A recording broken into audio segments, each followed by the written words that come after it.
दारू एटीएम, शराबी एटीएम। उस गांव में बलबीर सिंह बहुत हिम्मत वाला कहकर बड़ा नाम था। वो किसी से डरना गांव में किसी ने नहीं देखा। अगर किसी घर में चोर घुसे या कोई चिचोरा रास्ते से चल रहे लड़की को छेड़ा तो वो तुरंत उन्हें पकड़कर उन्हें खूब पीटकर उस गांव के पुलिस स्टेशन में सौंपने तक वो नहीं रुकता था। बलबीर सिंह के हिम्मत के बारे में बात करते हुए गांव में सब उसकी तारीफ करते नहीं थकते थे। उसके जितना हिम्मत वाला गली में एक रहे तो भी बस है, ऐसे बुरे विचार रखने वाले डरेंगे कहकर सोचते रहते थे।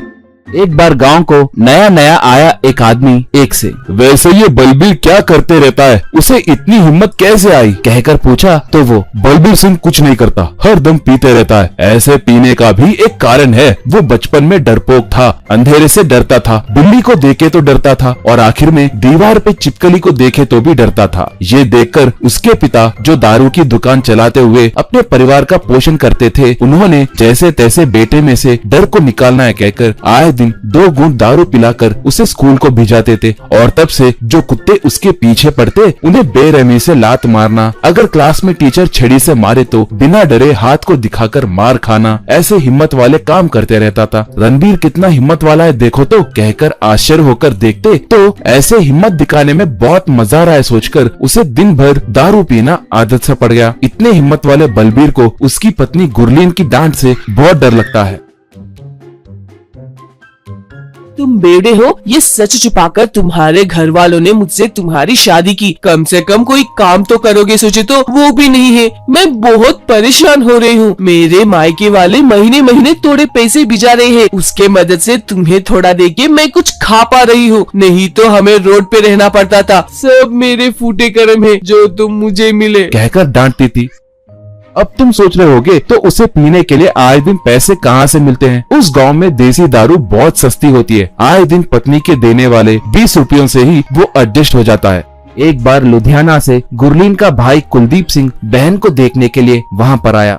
2 दिन रहने के बाद उसे वहाँ की पूरी बात समझ में आ गई। वो, जीजा जी 1 रुपया भी नहीं कमा रहे हैं, दीदी ऐसे कितने दिन रहोगी, उन्हें क्या काम आता है, किस विषय में उन्हें तजुर्बा है कहकर पूछा। वो तब, मिले तो हर ब्रांड के दारू जरूर पी लेता है बस कहकर गुस्से से बोली। अरे वाह, तो और क्या चाहिए जीजा जी, आप पीने में इतने माहिर हैं ना, ऐसे खाली क्यों बैठते हो, चलिए आपके साथ मैं दारू की दुकान शुरू करूँगा कहा गुरलीन तब। क्या वाइन शॉप, उसके लिए लाखों का निवेश चाहिए ना, पूछी कुलदीप सिंह तब। उतने नहीं, सिर्फ 10,000 रुपयों से जीजा जी से मैं दारू की दुकान खुलवाऊंगा, वो भी साधारण दुकान नहीं, शराब का एटीएम लगाऊंगा। आते वक्त मैंने रास्ते में एक पुराना टेलीफोन बूथ को देखा, उसकी मरम्मत करके अच्छे से रंग डालकर दारू के बोतल मंगवाऊंगा, उसके अंदर बैठकर जीजा जी रात के 10 बजे के बाद से सुबह तक दारू के बोतल साधारण दाम से 2-3 गुना ज्यादा बढ़ाकर बेचेंगे। गाँव में सारे दारू के दुकान 10 बजे के बाद बंद किए तो हम हमारे एटीएम को रात के 10 बजे से लेकर सुबह 4 बजे तक खुला रखेंगे कहा गुरलीन डरते हुए। बाप रे, आधी रात को दारू खरीदने वाले जरूर रौडी या गुंडे ही होंगे। कुलदीप तब, जीजा जी एक बोतल दारू पिए तो बंदूक पकड़कर डाकू लोग आए तो भी उन्हें सिर्फ एक मुक्के से ही धूल चटाएंगे कहकर तुम्ही ने तो कहा था ना दीदी, भूल गए कहा। ऐसे बलबीर का शराबी एटीएम शुरू हुआ। गांव में के दारू के दुकान बंद होने के बाद ग्राहक वहां पर आकर पैसे काउंटर में रखकर जो ब्रांड चाहिए उसका स्विच दबाते ही दरवाजा बंद करके अंदर बैठा बलबीर उस ब्रांड के शीशे को काउंटर के पास रखना, शराबी लोग उन्हें लेकर जाना, ये सब अच्छे से चलने लगा था।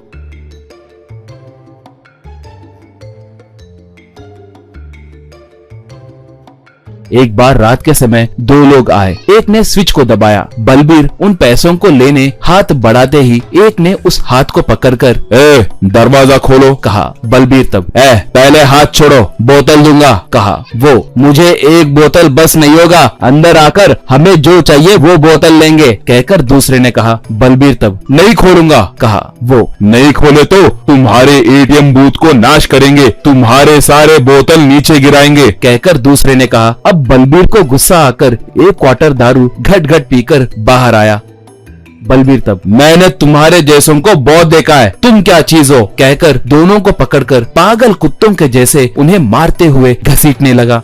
इतने में एक पुलिस जीप वहाँ पर आकर रुकी। ऐसा ही बाहर आकर झगड़ा क्या है कहकर पूछा बलबीर तब। सर ये दोनों मेरे एटीएम को नीचे फेंककर सारे बोतल फोड़ेंगे कहकर धमकाने लगे तो मैंने इन्हें मारा सर, कहा। ऐसे तब एटीएम क्या एटीएम कहकर पूछा। बाद में बलबीर पुलिस स्टेशन में आधी रात को दारू नहीं मिलने की वजह से परेशान होने वालों के लिए मैंने ये दारू एटीएम खोला है सर, कहा। ऐसे तब तुम वही हो ना जिसने एक बार एक व्यापारी को चोर लोग मारकर गहने चुराकर भागे तो उसे पकड़कर तुमने ही लाया ना। उसके साथ साथ एक कॉलेज जा रहे लड़की को किडनैप करने वालों को पकड़कर पुलिस वालों के हवाले तुमने ही किया था ना, कहा। बलबीर तब हाँ सर वो मैं ही हूँ, कहा। ऐसे तब गुड, देखो बिना लाइसेंस के ऐसे मर्जिया जैसे दारू बेचे तो एक्साइज डिपार्टमेंट वाले 2 साल तुम्हें जेल भेजा सकते हैं। तुम क्रिमिनल्स को पकड़कर हमारे डिपार्टमेंट की सेवा कर रहे हो ना, इसलिए मैं तुम्हें पुलिस सर्विस में भर्ती करने के लिए एसीपी सर को रिकमेंड करूंगा, वो ही तुम्हारे लिए सही नौकरी होगी, कहा। बलबीर तब सच है सर, बहुत धन्यवाद कहकर खुशी से एसआई को नमस्कार किया।